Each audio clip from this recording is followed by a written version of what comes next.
हित के मुद्दों पर 55 प्रश्न ही मौखिक उत्तर दिए जा चुके।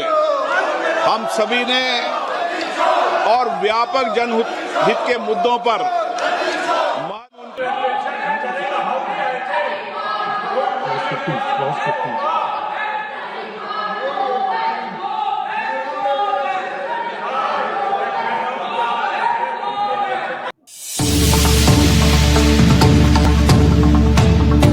संसद का मानसून सत्र समाप्त हुआ, लेकिन इसको लेकर के कई सारी कयास लगाई जा रही है कि इसमें किसने क्या खोया, किसने क्या पाया। उसको लेकर के एक तरह से कहीं ना कहीं विपक्ष पूरी तरह से संसद में एक हंगामा क्रिएट करने में कहीं ना कहीं कामयाब रहा, और जो वोट चोरी की आरोप प्रधानमंत्री नरेंद्र मोदी पर लगा, उसको लेकर के भी जनता के बीच जो एक परसेप्शन बनाने में विपक्ष की ओर से कोशिश की गई, इसमें भी कहीं ना कहीं कामयाबी रही। और साथ में ही बिहार में जो एफआईआर हो रहा है, इसको लेकर के भी विपक्ष लगातार सरकार को घेरता रहा। साथ में पहलगाम में जो आतंकी हमला हुआ था, उसको लेकर के भी संसद में डिस्कशन हुआ। तो इसी पर हम चर्चा करेंगे। हमारे साथ मौजूद है वरिष्ठ पत्रकार सलीम खान जी।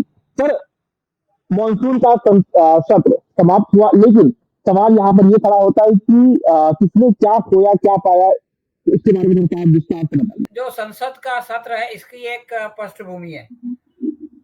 पहलगाम के बाद विपक्ष जो है वो सरकार से ये कह रहा था कि आप जो है एक स्पेशल सेशन बुलाइए और इस पर जो है वो कहाँ पे कमी रह गई सुरक्षा में, इस पर जो है वो जनता को बताइए कि भाई क्या कमी रह गई, उसको हम कैसे पूरा कर सकते हैं। और उसके बाद में फिर जब ऑपरेशन सिंदूर हो गया तो विपक्ष ने ये पूछना शुरू किया कि आप स्पेशल सेशन बुला के ये बताइए कि आपने अमेरिका के कहने पर क्यों जो है वो सीज फायर किया, जबकि हमारी जो है वो सेना जीत रही थी।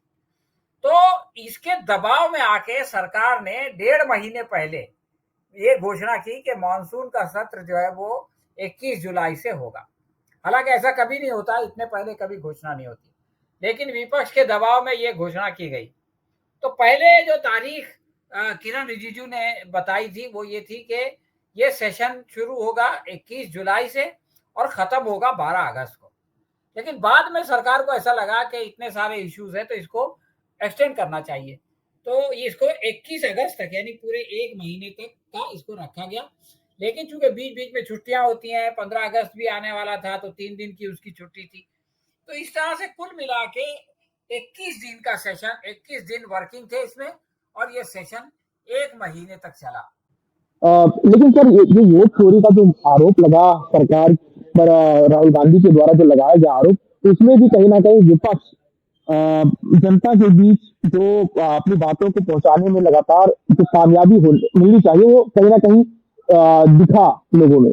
वोट चोरी का मामला ये तो आखिरी दिन की बात है, यानी आप सीधे फिल्म के क्लाइमेक्स में पहुंच गए कि आज जब प्रधानमंत्री आ रहे थे तो ये जो है वो नारे लगे, और फिर जब अपने गृह मंत्री वहां गए राज्यसभा में तो ये नारे लगे कि भाई तड़ी पार गो बैक। लेकिन इससे पहले जो है वो बहुत कुछ हुआ। देखिए, संसद का जब पहला सेशन, पहला दिन था, तो उस दिन आमतौर से प्रधानमंत्री संसद में जाने से पहले 2-4-5 मिनट जो है वो संसद के बाहर कुछ ऐसी बात करते हैं पत्रकारों से। लेकिन इस बार प्रधानमंत्री ने 18 दिन तक जो है वो 18 मिनट तक बातचीत की, जो इससे पहले कभी नहीं हुआ था। और उन्होंने कहा कि ये जो है ये सेशन जो है, ये सत्र जो है, ये विजय उत्सव है, ऑपरेशन सिंदूर का विजय उत्सव है। और उसके बाद वो संसद के अंदर गए और 6 मिनट के बाद वो बाहर आ गए, और बाहर आने के बाद अगले दिन वो ब्रिटेन के और मालदीव के दौरे पे चले गए। ये भी बहुत अजीब बात थी कि संसद का जो है वो इतना महत्वपूर्ण जो है वो सत्र चल रहा है जिसमें इतने अहम मुद्दों पे बातचीत होनी है, और ऐसे में हमारे प्रधानमंत्री उठ के जो है वो चले जाते हैं फॉरेन।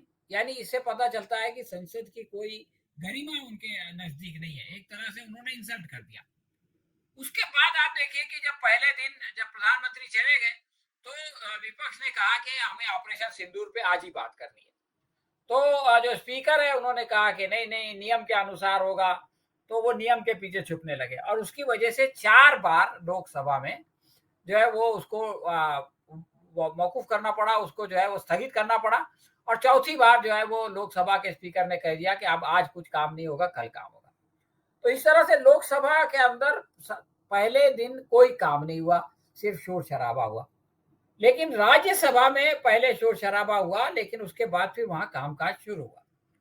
तो वहां पर जो है वो जस्टिस सिन्हा जो थे, जिनके घर पे यशवंत सिन्हा, जिनके घर पे वो नोट मिली थी जली हुई, तो उनके खिलाफ विपक्ष ने महाभियोग का प्रस्ताव पेश कर दिया। और वो महाभियोग का प्रस्ताव पेश करने के बाद उसको जो है वो स्पीकर ने, जो धनखड़ थे, जगदीप धनखड़, उन्होंने उसको मंजूर कर लिया। और मंजूर करने से पहले उन्होंने जेपी नड्डा, जो बीजेपी के वहां पे लीडर हैं, उनसे पूछा कि ये लोकसभा में तो नहीं पेश हुआ, लोकसभा में पेश नहीं हुआ था। तो उन्होंने कहा कि ठीक है, अब राज्यसभा में होगा। तो बीजेपी को एक बड़ा झटका ये लगा कि वो खुद जो है वो यशवंत सिन्हा के खिलाफ महाभियोग करके उसका क्रेडिट लेना चाहती थी। लेकिन अब ये हुआ कि वो विपक्ष का महाभियोग है और उसको समर्थन करना पड़ेगा, और वो सारा क्रेडिट जो है वो इसको चला जाएगा, किसको? विपक्ष को चला जाएगा। इसका नतीजा ये निकला कि संसद के पहले ही दिन शाम में जगदीप धनखड़ साहब का इस्तीफा आ गया और उन्होंने कह दिया कि मैं जो है स्वास्थ्य के कारण से दे रहा हूं। अरे भाई, स्वास्थ्य का कारण था तो एक दिन पहले दे देते। लेकिन उस दिन उन्होंने जो है दिन भर की कार्रवाई चलाई, अगले दिन की मीटिंग फिक्स की, एक दिन बाद और एक दिन बाद जयपुर जाने का प्रोग्राम बनाया, और अचानक स्वास्थ्य का कारण दे के उन्होंने जो है वो इस्तीफा दे के ऐसे गायब हुए कि संसद का पूरा सत्र खत्म हो गया। लेकिन अभी तक जगदीप धनखड़ लापता है। आज तक कोई मीडिया के सामने नहीं आए वो। आज तक वो अगर बीमार है तो उनसे कोई मिलने नहीं गया। आपने देखा, आज रेखा गुप्ता को बारे में ये खबर उड़ी कि उनको किसी ने थप्पड़ मार दिया, तो एक के बाद एक बीजेपी वाले जा जाके उनसे मिल रहे हैं। लेकिन जगदीप धनखड़ इतने बीमार है कि उन्होंने जो है वो उपराष्ट्रपति के पद से इस्तीफा दिया, लेकिन उनसे मिलने कोई नहीं गया। तो ये इस तरह से आप कह सकते हैं कि धमाका खेज अंदाज में इस संसद ये सत्र की शुरुआत हुई। ये जो मानसून सत्र था वाकई में बहुत ही दिलचस्प था और ऐतिहासिक था, क्योंकि मानसून सत्र के बीच में ही उपराष्ट्रपति का इस्तीफा हो जाता है और साथ में कहीं ना कहीं जो विपक्ष था, जो अपनी बातों को कहने में और एक तरह का जो विपक्ष पहले जगदीप धनखड़ जी जो विरोध कर रहा था, वही विपक्ष कहीं ना कहीं उनकी तारीफ भी करने लगा। वो जगदीप धनखड़ की तारीफ नहीं कर रहा था, बल्कि वो ये आरोप लगा रहा था कि उन्होंने खुद से इस्तीफा दिया है या उनसे इस्तीफा लिया गया है। और अगर सरकार ने, देखिए, आप हमारा जो कॉन्स्टिट्यूशन है, इसके हिसाब से सबसे उच्च पद जो है वो राष्ट्रपति का है, उसके बाद उपराष्ट्रपति का, उसके बाद प्रधानमंत्री का। यानी जब ये लोग चलते हैं साथ में, तो कभी भी प्रधानमंत्री जो है वो राष्ट्रपति के या उपराष्ट्रपति के आगे नहीं चलते, बल्कि पीछे चलते। तो अचानक जो है वो उपराष्ट्रपति का इस तरह से गायब हो जाना, मतलब एक तरह से आप कह सकते हैं नजरबंद हो जाना, ये इसके खिलाफ जो है वो विपक्ष को पहला हथियार मिला और उसने सरकार को उसकी मदद से बहुत घेरा, और सरकार के पास इसका कोई जवाब नहीं था। इसी सत्र के दौरान ये भी देखा गया कि पहलगाम हमला जो हुआ था उसको लेकर के विपक्ष डिस्कशन की मांग कर रहा था कि संसद में इसको लेकर के डिस्कशन हो, लेकिन सरकार इससे कहीं ना कहीं बचने की भी कोशिश की, लेकिन उस पर भी डिस्कशन हुआ और फिर कहीं ना कहीं विपक्ष जो था ये सरकार को घेरने में कुछ हद तक कामयाब भी रहा। दूसरे हफ्ते में इसको रखा गया था, तो दूसरे हफ्ते में राजनाथ सिंह ने ये जो है वो इस पर चर्चा शुरू की। तो राजनाथ सिंह ने बजाय इसके कि जो प्रश्न पूछे जा रहे थे मीडिया में और विपक्ष के जरिए, उनका जवाब देने के बजाय, और उस वक्त सबसे बड़ा प्रश्न ये था कि हमारे कितने जहाज गिरे, तो उन्होंने उल्टा विपक्ष को कहना शुरू किया कि आपको ये नहीं पूछना चाहिए, पेंसिल टूट जाती है तो उससे नहीं फर्क पड़ता है, जो वो परीक्षा है उसका रिजल्ट क्या आता है वो देखा जाता है। और फिर ये कहा कि आपको ये पूछना चाहिए कि हमने कितने जहाज गिराए। तो बजाय इसके कि वो सवालों का जवाब देते, उन्होंने विपक्ष को ये सिखाना शुरू किया कि वो क्या सवाल पूछे। ऐसा दुनिया में कहीं नहीं होता है। आप किसी को ये नहीं बोल सकते कि आप ये पूछो। इसका मतलब ये है कि आपके पास विपक्ष के सवालों का जवाब नहीं है, तो इसलिए आप ये कह रहे हैं कि वो जिसका जवाब मेरे पास है आप वो पूछो और मैं उसका जवाब दूंगा। तो इस तरह से आप ये देखेंगे कि शुरू से ही सत्ता पक्ष जो है वो सुरक्षात्मक यानी डिफेंस मोड में चला गया, बैक फुट पे चला गया।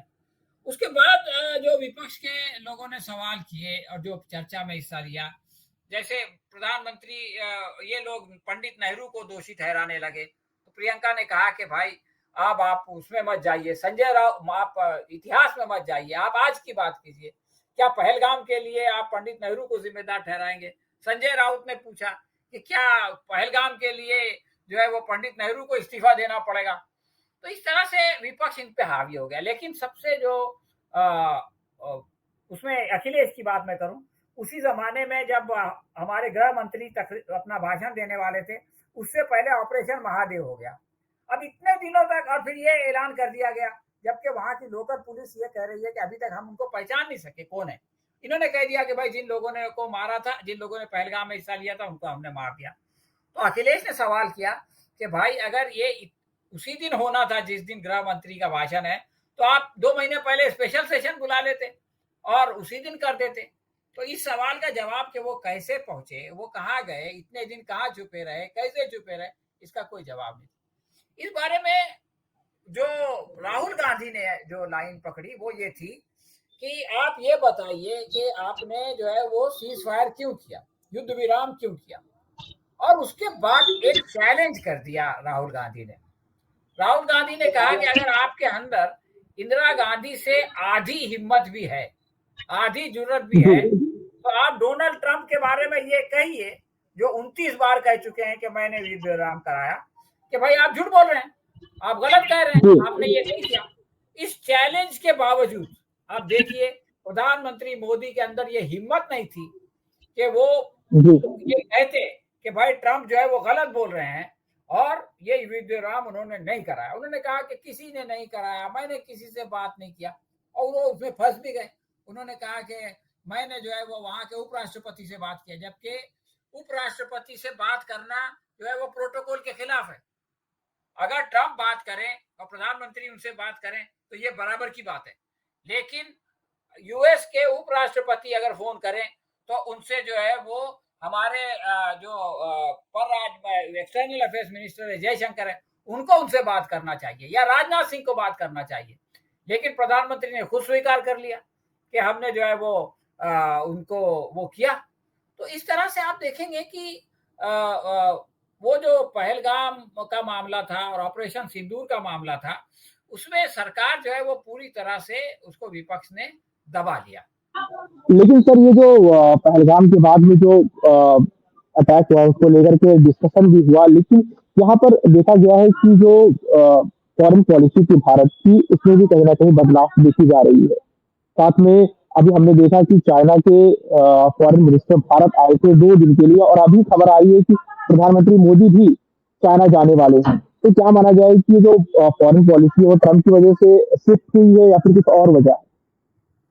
देखिए ये संसद सत्र के दौरान ये भी हुआ कि बिल्कुल जब सेशन शुरू होने वाला था तो अचानक ट्रंप ने जो है वो ये घोषणा कर दी कि वो भारत के ऊपर जो 25% पहले से लगाया है उस पर और 25% लगाएगा, यानी 50%, जो कि सिर्फ ब्राजील के ऊपर है और दुनिया के किसी मुल्क पे नहीं है और एशिया के किसी उस पे नहीं।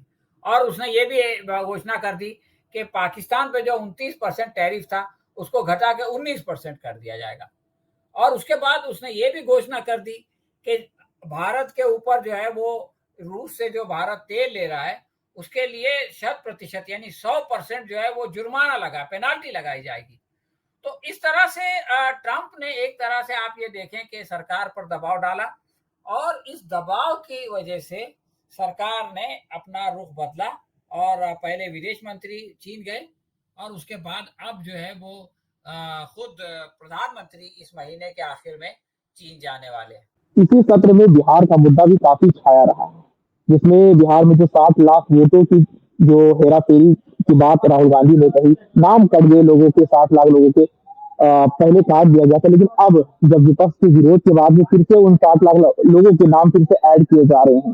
साथ में ये भी देखा गया है कि संसद में शायद पहली बार ऐसा हुआ है कि गृह मंत्री अमित शाह को विपक्ष ने कड़ी पार कहा, कड़ी पार वो बैग के नारे भी लगाए संसद में। ये अपने आप में बहुत ही दिलचस्प तस्वीर थी, जिसमें विपक्ष जिसके ऊपर एक दबाव रहता है कि ईडी, आईटी और इन सब चीजों का दबाव रहता है, कहीं ना कहीं डर रहता है, और लेकिन इस तरह से नारे लगाना अपने आप में बहुत ही बड़ी बात थी कहीं ना कहीं। गृह मंत्री अमित शाह को खुली चैलेंज के तौर पर देखा जाए।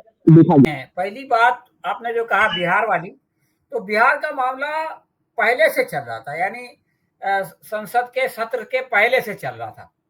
और राहुल गांधी ये कह चुके थे कि वो जो है वो एक एटम बम फोड़ने वाले हैं, अगस्त में उन्होंने ये कह दिया था। लेकिन ये आरोप चल रहा था कि जो है वो एसआईआर के तहत इलेक्शन कमीशन जो है वो भाजपा के एक फ्रंटल ऑर्गेनाइजेशन की तरह काम कर रहा है।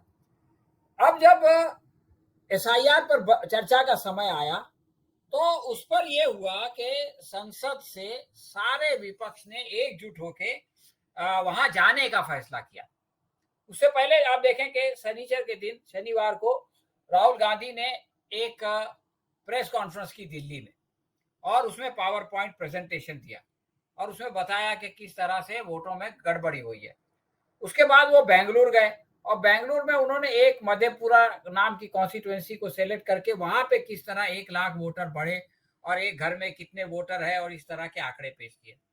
और तीसरे दिन उन्होंने ये किया कि वो जाकर के सारे लोगों, सारे विपक्ष के साथ वो एक धरना देने के लिए वो चुनाव आयोग, जिसको अभी चुनाव आयोग कह रहे हैं हमारे तेजस्वी यादव, उसकी तरफ गए।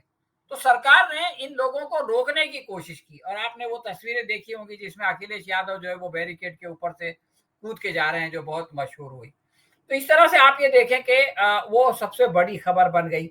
और उसके बाद सुप्रीम कोर्ट का जो फैसला आया, तो वो सुप्रीम कोर्ट का फैसला, सरकार को उसमें बहुत सख्त से बात कही गई थी। चुनाव आयोग को कहा गया था कि वो ये 65 लोगों की जो है वो सूची जारी करे और उनको उस पर लगाए और आधार कार्ड को एक्सेप्ट करे।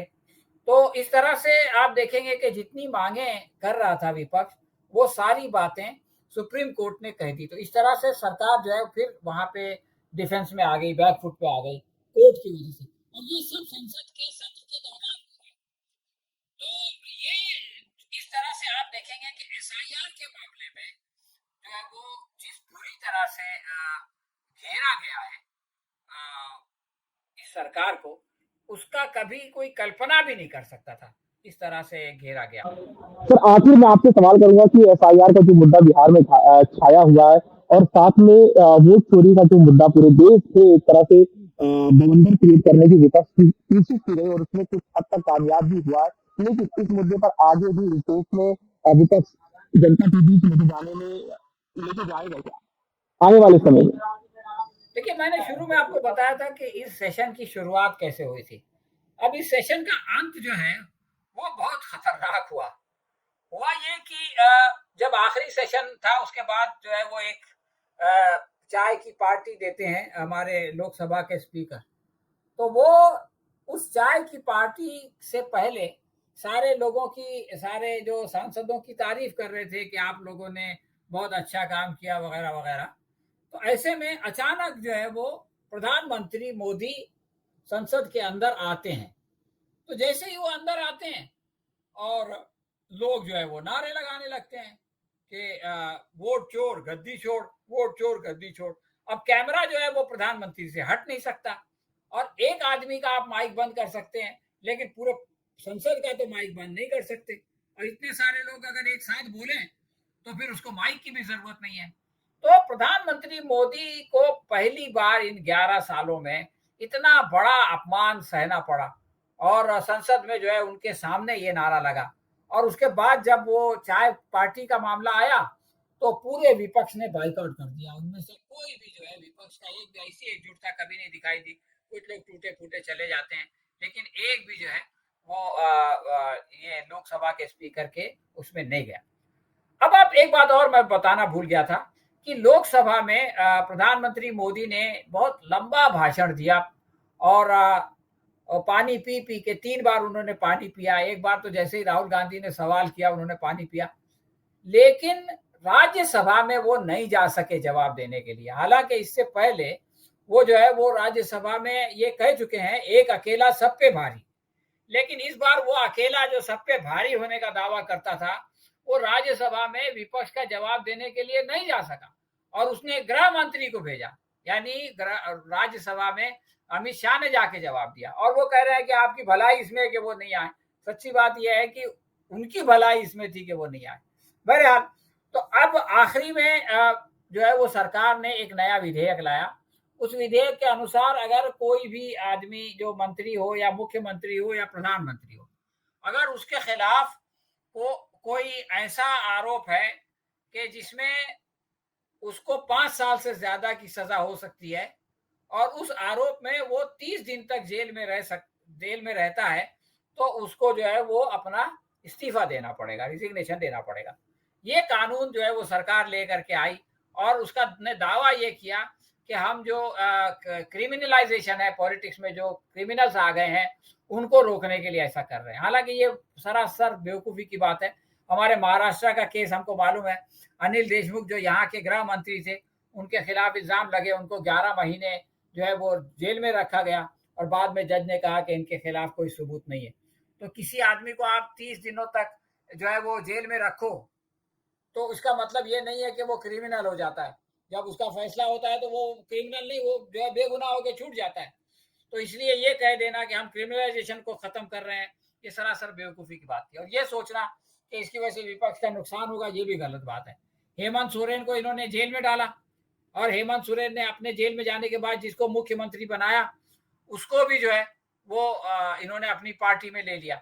लेकिन आप ये देखिए कि इसके बावजूद ये जो है वहाँ का झारखंड का चुनाव हार गए। तो ये जो बिल ये लाए थे वो एसआईआर की तरफ से और सिंदूर की तरफ से ध्यान हटाने के लिए था। लेकिन इसको जब लोकसभा में गृह मंत्री ने पेश किया तो लोगों ने इस बिल को उनके सामने फाड़ा और फाड़ने के बाद लाके उनके मुंह पे फेंका। इसलिए कि कैमरा तो फाड़ने वालों की तरफ जाता नहीं है, लेकिन कैमरा जो है वो गृह मंत्री के ऊपर लगा हुआ था। तो वो विपक्ष के लोग जो है जिन्होंने इसको फाड़ा था, कल्याण बनर्जी वगैरह, उन्होंने आगे उसके मुंह पे फेंका ताकि वो कैमरे में दिखे कि विपक्ष क्या कर रहा है। उसके बाद वही बिल को पेश करने के लिए गृह मंत्री राज्यसभा में गए। तो आज जब वो राज्यसभा में गए और वो बिल पेश कर रहे थे तो जो है विपक्ष ने नारे लगाए, तड़ी पार गो बैक। ये तड़ी पार का जो एक लकब है, ये अमित शाह को बहुत पहले दिया गया था, जब वो गुजरात में उनको जो है वहां से उनको तड़ी पार किया गया था, उनको गिरफ्तार किया गया था। लेकिन आहिस्ता आहिस्ता लोग इसको भूल गए थे और अब तो ये हालत था कि किसी की हिम्मत नहीं होती थी कि जो है वो गृह मंत्री को तड़ी पार कहे। लेकिन ये पार्लियामेंट सेशन के आखिरी दिन ये तड़ी पार वाला जो लकब है, ये तड़ी पार वाला जो नारा है, वो वापस आया और गृह मंत्री के सामने वापस आया। तो ये बहुत ही महत्वपूर्ण है कि इसकी शुरुआत भी ऐसी हुई और इसका जो है वो समापन भी ऐसे हुआ। वाकई में 2025 का जो मानसून सत्र था वो ऐतिहासिक था और कुछ बहुत सारी ऐसी घटनाएं इस मानसून सत्र के दौरान घटी जो अपने आप में दशकों तक याद की जाएंगी कि प्रधानमंत्री नरेंद्र मोदी के रहते हुए विपक्ष काफी आक्रामक 2025 के मानसून सत्र में नजर आया और काफी हद तक वो जो परसेप्शन था विपक्ष की ओर से बनाने की, उसमें कामयाब भी नजर आया। तो ऐसे ही हमारे चैनल को देखते रहें, चैनल को सब्सक्राइब करें, वीडियो को भी शेयर करें। धन्यवाद।